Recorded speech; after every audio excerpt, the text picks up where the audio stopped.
Wow, this guy is really talented. You know, I hate that there are a lot of people that is very talented in the internet. I'd love to have their talents, Yeah. but I wonder, do you have any useful skills that you have learned in your life? Useful skills, yeah, definitely. I'll tackle two right now. One of them is music. I've been learning guitar since seventh grade in my extracurricular middle school.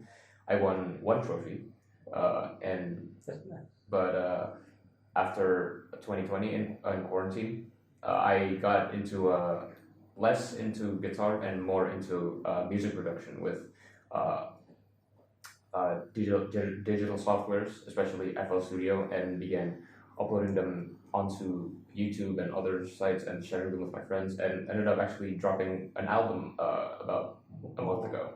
Wow. Yeah. So, and another one is regarding YouTube. I actually started making YouTube videos last year also.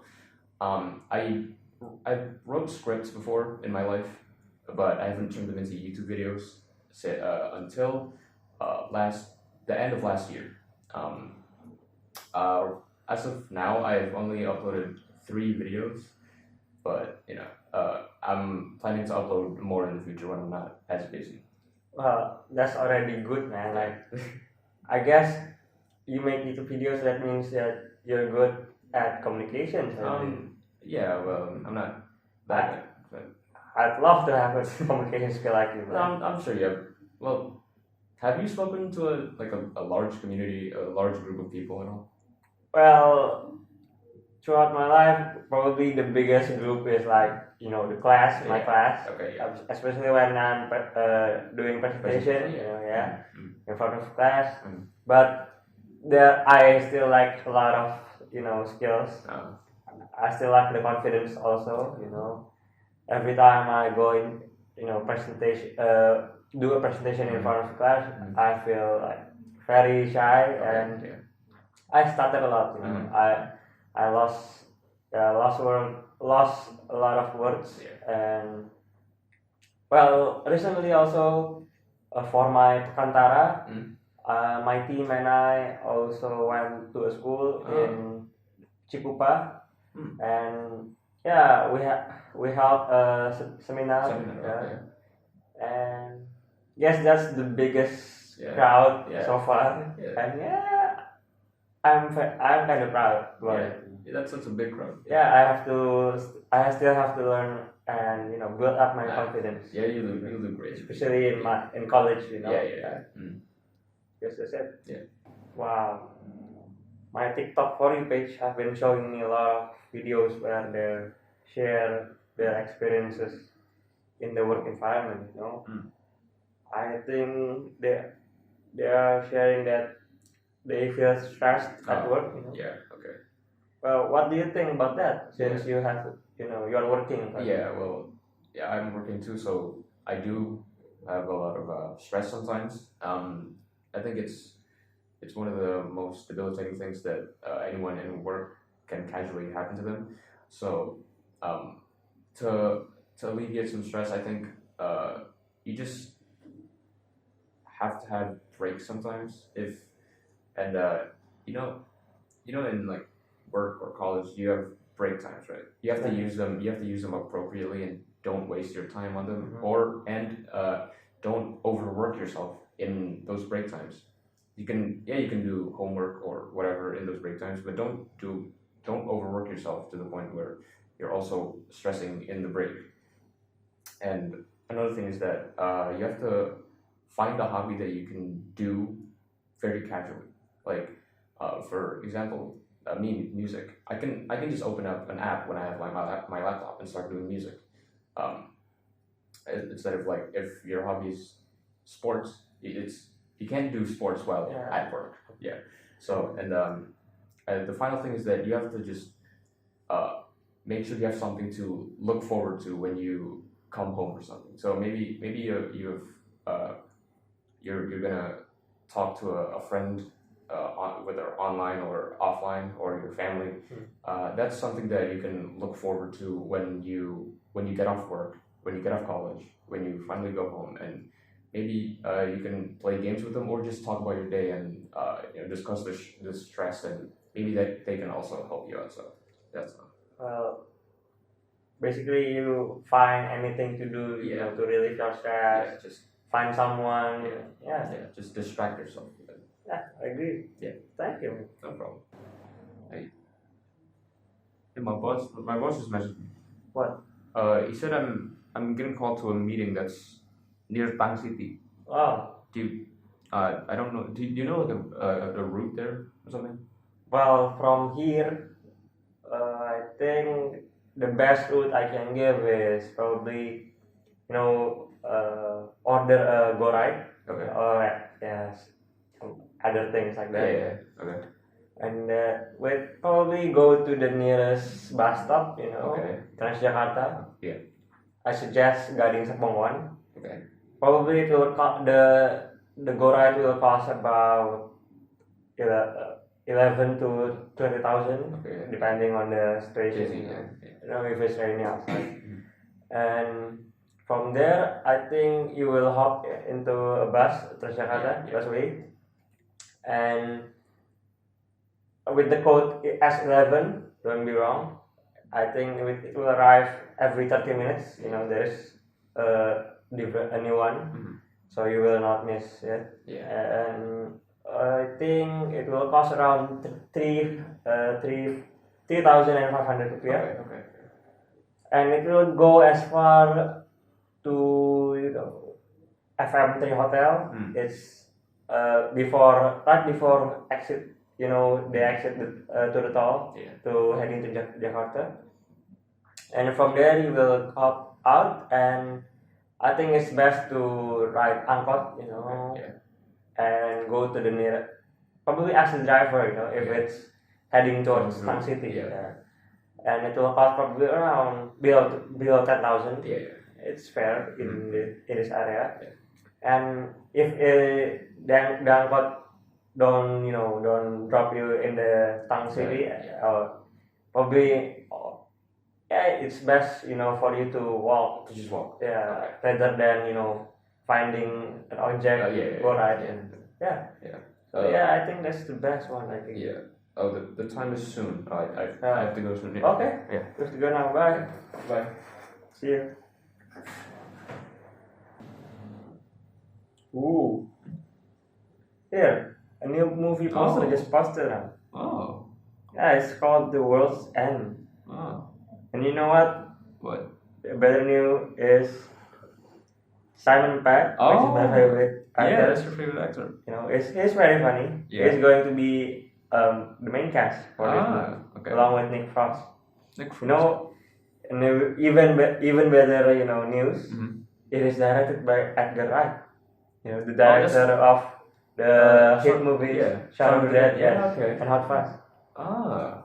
Well, I think this is going to be a great movie. What do you think the movie's going to be about, though? Well, you know, judging from the cover, poster, I mean, there are a lot of, you know, I don't know, is this a zombie or a non-human creatures? And also there is an explosion. I think this is going to be an action, maybe mixed with comedy. You know, the actors is very suitable or compatible for comedy. Yeah, I think I'm very looking forward to this. I think I'm going to see it too. Yeah. Nice. My watch list. Whoa! Hey, look at this.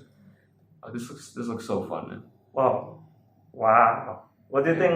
You know, what do you think it is? I think this is like an educational event in maybe like a school, an elementary school or a kindergarten that shows kids how the importance of firefighters, and maybe some kids have dreams of becoming firefighters, and this is them showing to the kids like, oh, this is what we do, and this is what the cool stuff that we get to do as a firefighter, saving lives. That's nice. Well, have your school ever done this kind of thing and educational things? No. I wish they did, but no, they never had any like out bonding or educational that takes place outside, and I think that's never happened. That I wish it did though. Well, Yeah. that sucks. Yeah. Yeah, this looks very It's fun. sad. Yeah. Pollution has been, a very interesting topic throughout the years. Yeah. There are a lot of news about it, yet people still do not care about pollution, especially for private vehicle owners. Yet they still choose to use them often rather than public transportation. What do you think, Lloyd? Well, I think for private transport, I think that when especially cars, I think it's because they are very safe. They are very comfortable, especially for someone who's not car sick. Yeah. And even private driving, you can go wherever you want with it, and you don't need to go on a scheduled ride on a specific destination, and then you have to go somewhere else. But we have seen developments on that, like carpooling and taxis with like Gojek and Grab and something like that, Ubers.